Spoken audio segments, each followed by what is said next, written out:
Y dice, desde el 15:12, dice: ahora bien, si se predica que Cristo ha resucitado de entre los muertos. Fíjate qué importante es esto. La resurrección era parte del mensaje central que los apóstoles predicaban. Voy a hacer una pausa. ¿Cómo andan de frío? ¿Tienen frío o están bien? Ok, porque me está dando fresco a mí. Dije, si yo tengo frío, se han de estar helando, ¿verdad? Entonces, si puedes poner, Julián, nada más. ¿Si anda aquí Julián todavía? Los del medio en 24. El otro sí déjalo en 23. Porque los de mero atrás sí levantaron la mano, ¿verdad? Y dice: ahora bien, si se predica que Cristo ha resucitado de entre los muertos, ¿cómo dicen algunos entre ustedes que no hay resurrección de muertos? Si no hay resurrección de muertos, entonces ni siquiera Cristo ha resucitado.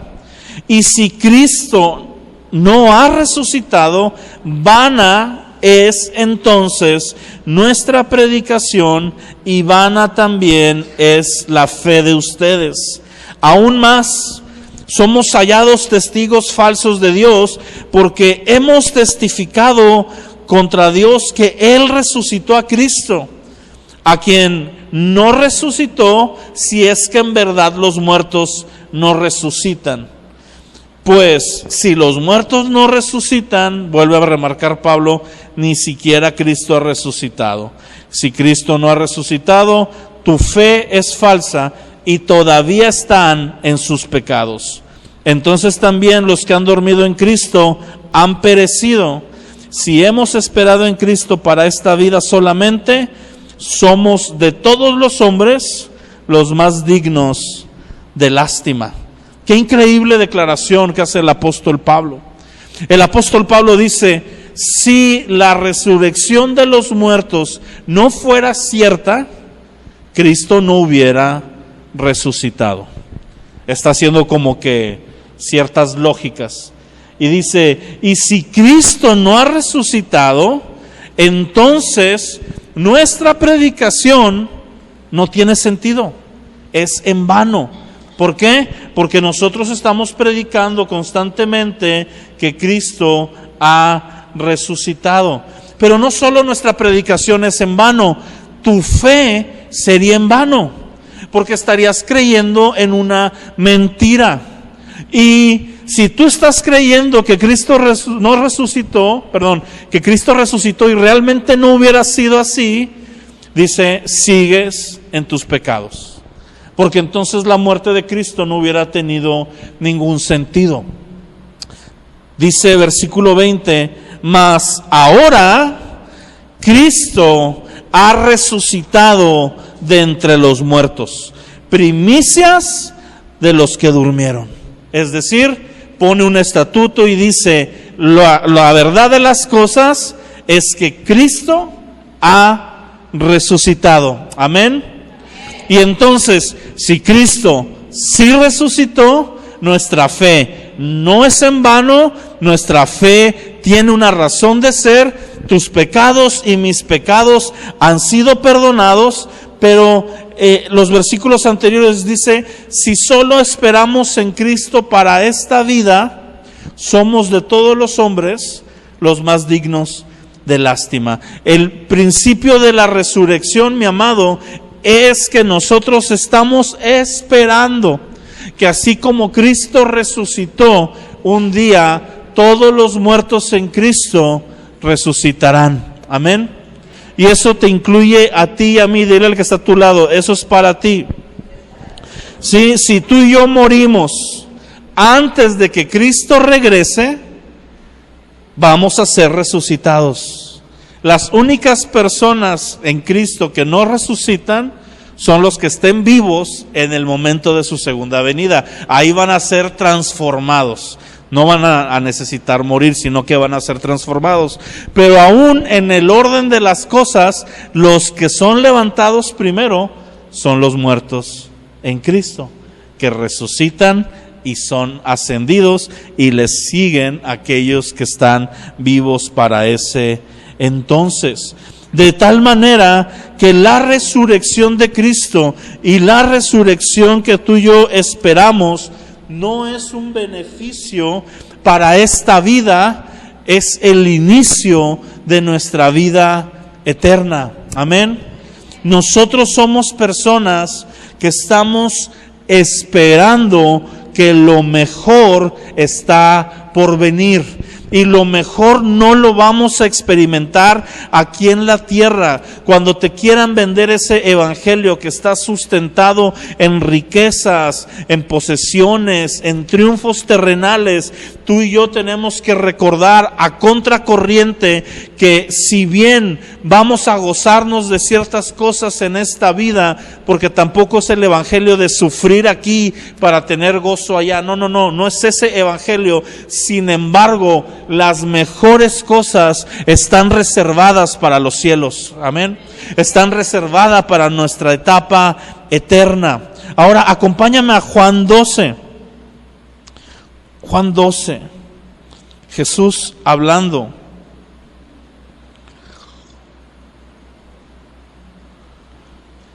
La muerte y resurrección de Cristo nos anuncian y nos recuerdan varias cosas.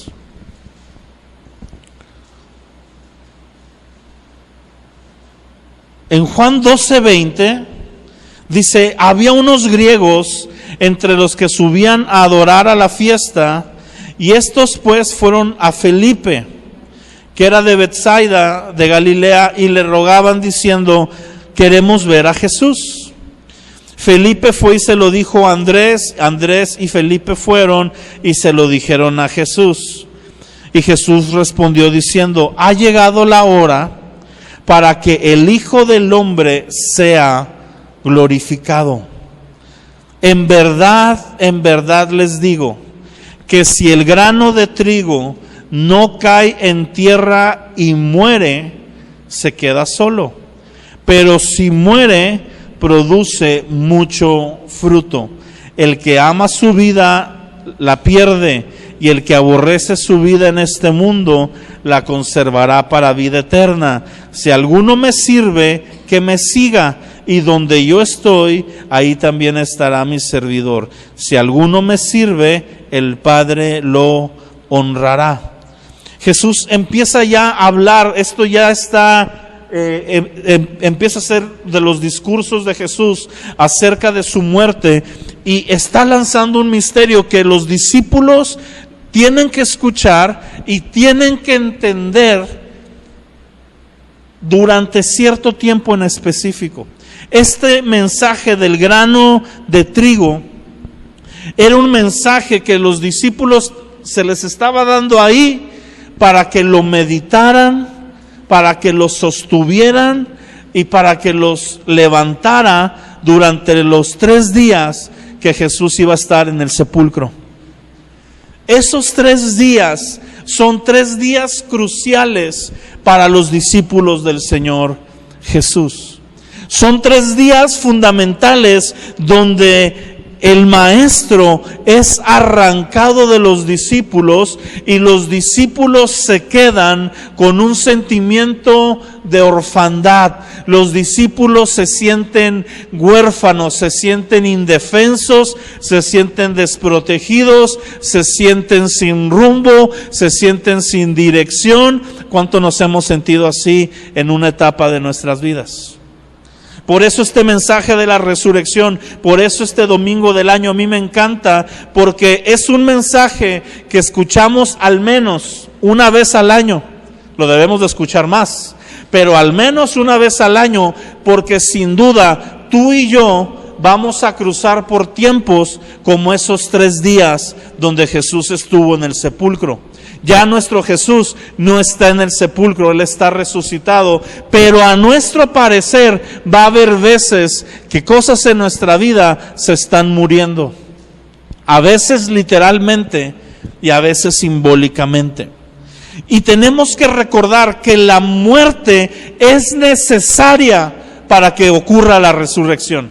La resurrección que es gloriosa, que es el punto clímax, que es el momento donde nuestra salvación es terminada de ejecutar, que es el momento donde nuestro pecado es quitado, que es el momento donde el Padre glorifica al Hijo y le da un nombre por sobre todo nombre.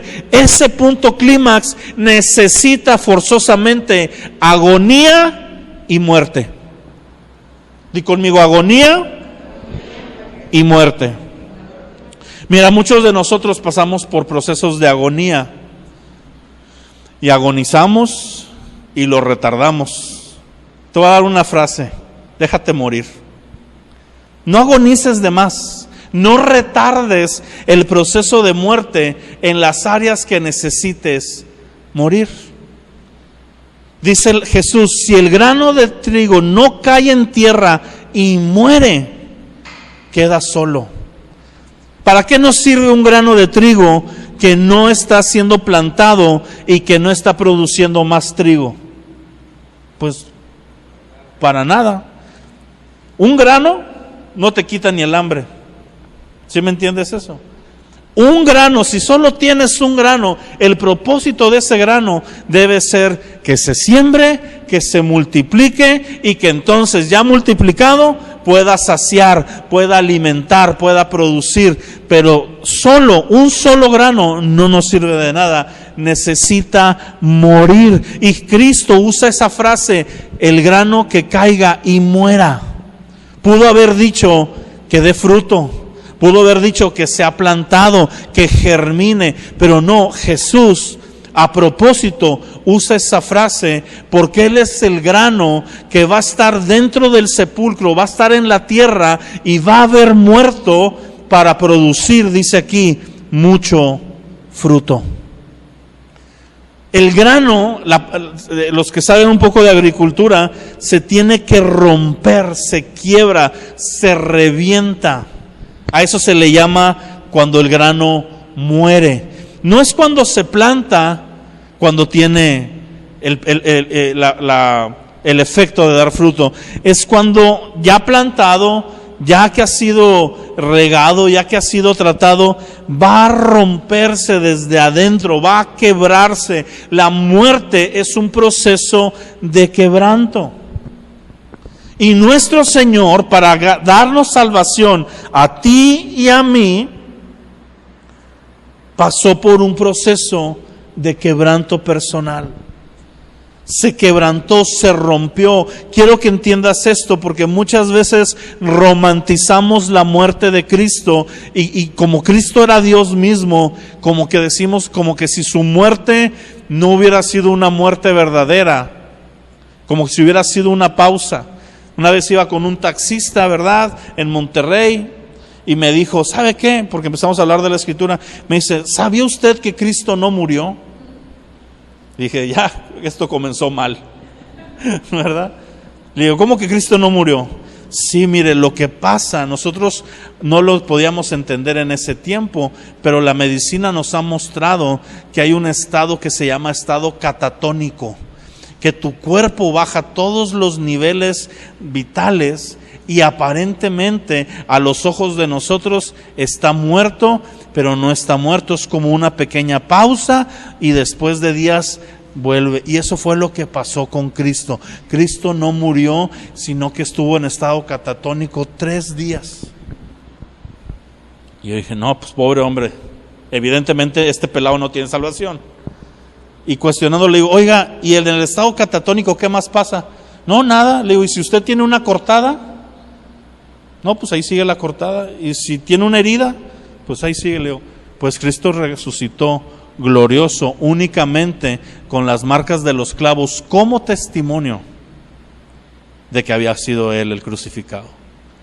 Le digo, pero resucitó con un cuerpo incorruptible, ya no estaba llagado, ya no estaba sangrando, ya no. Le digo, ¿a poco en 3 días catatónicos se regeneró? Y se me queda viendo. Eso no lo había pensado, lo voy a meditar. ¿Sí? Imagínate todo esto.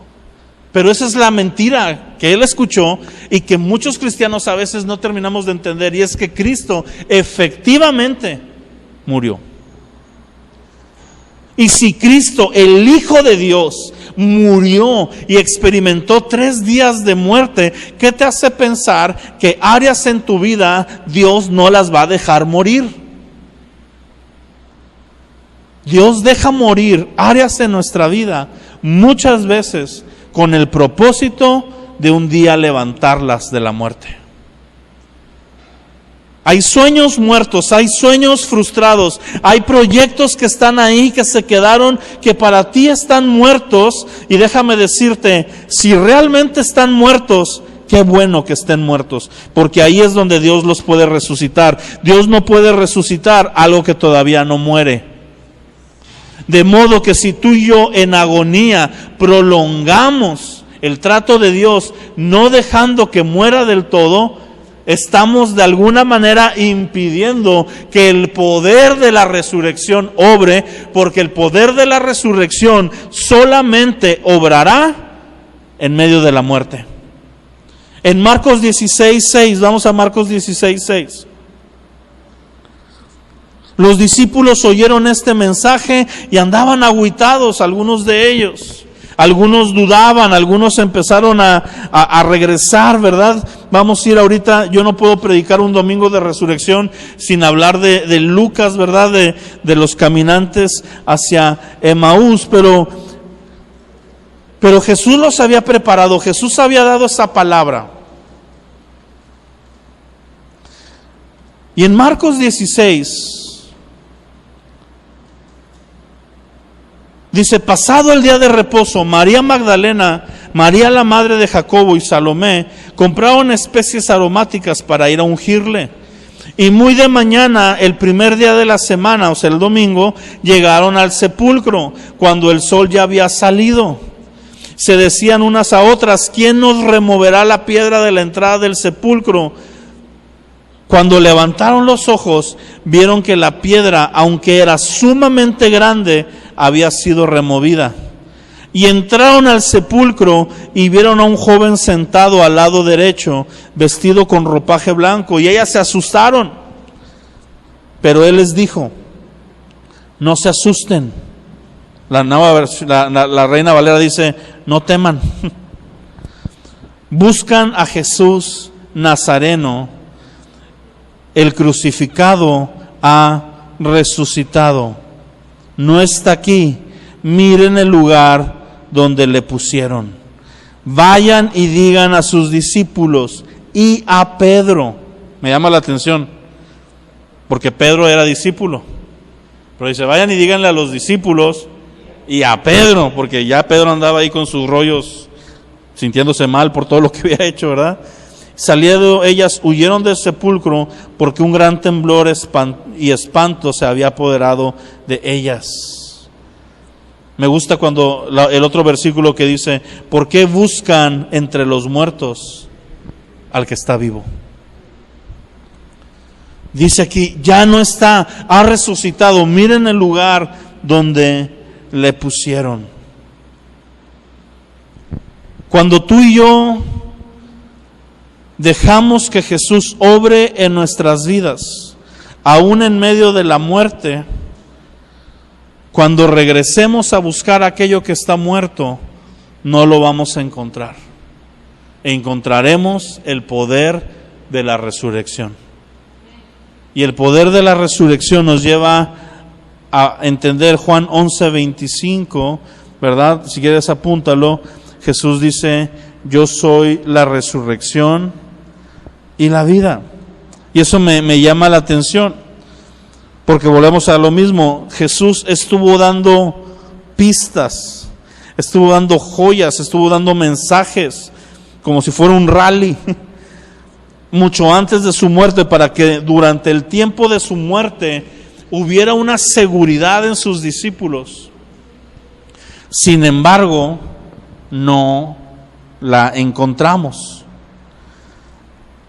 Pero el día de hoy, este mensaje que estamos teniendo es para que en los momentos de oscuridad, en los momentos donde parece que la muerte está reinando, entendamos y creamos y tomemos firmemente el hecho de que Jesús resucitó y no hay muerte para nosotros. Amén.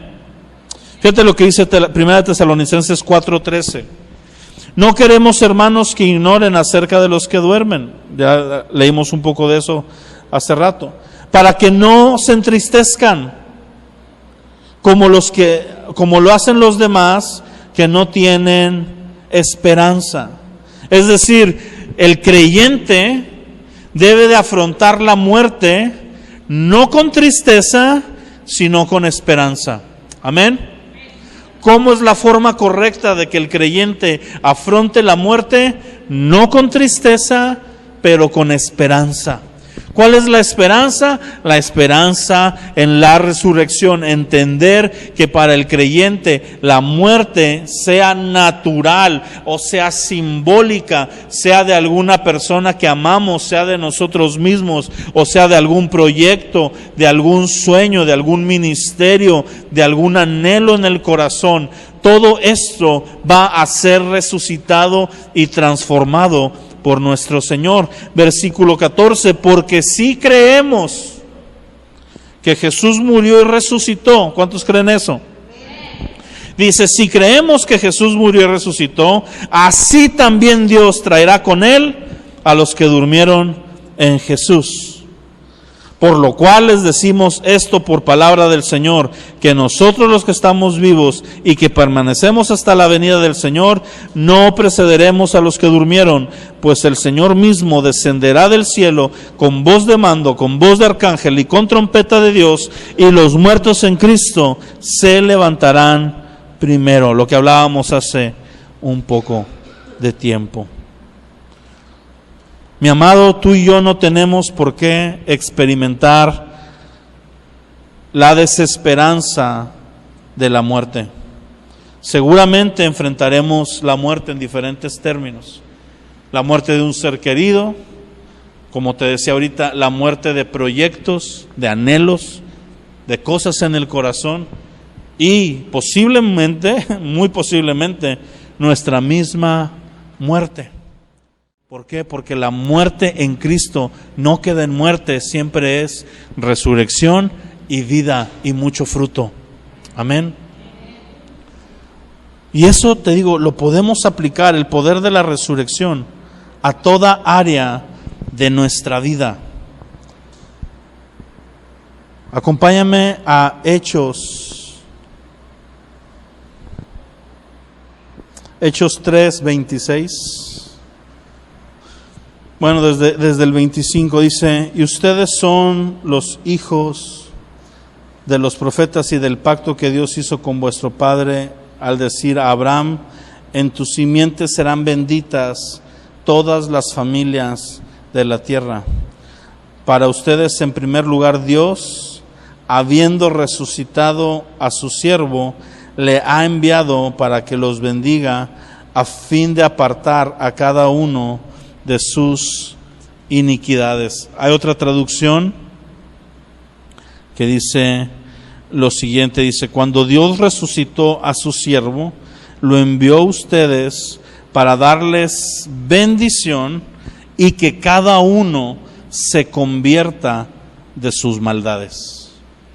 El poder total de la salvación, mi amado, el poder total de la nueva vida, de la regeneración, se obtuvo no solo en la cruz, se selló y se liberó en el momento de la resurrección. Es el Espíritu Santo el que nos regenera, el que cambia nuestro corazón, el que cambia nuestra vida. Y en Juan capítulo 22, no voy a la escritura, lo puedes apuntar, Jesús ya resucitado encuentra a sus discípulos y sus discípulos han experimentado hasta ese punto casi todo.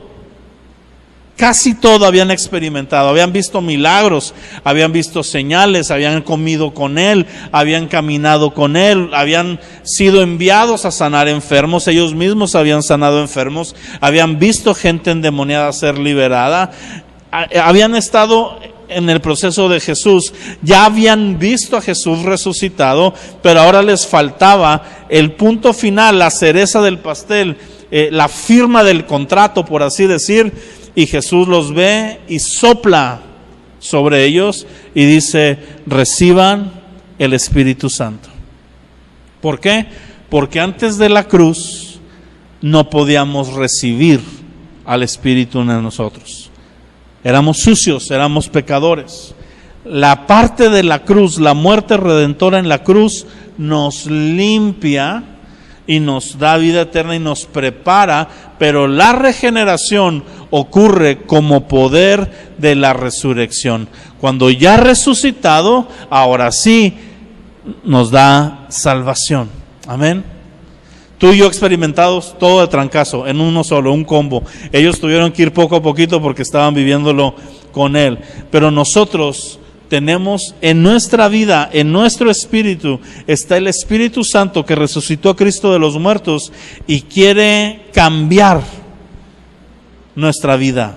Quiere hacernos volver de nuestra iniquidad. Quiere hacernos volver nuestro corazón a Dios y pasar de muerte a vida, y que en cada área de nuestra vida, de aquí en adelante, podamos experimentar el poder que se libera en la resurrección de Cristo. El poder literal de ver cosas en nosotros muertas y resucitar, pero el poder de la esperanza de decir: yo no voy a probar la muerte, porque Cristo ha resucitado, y ciertamente como Él resucitó, me resucitará. Amén. Padre, te damos gracias en esta mañana, Señor.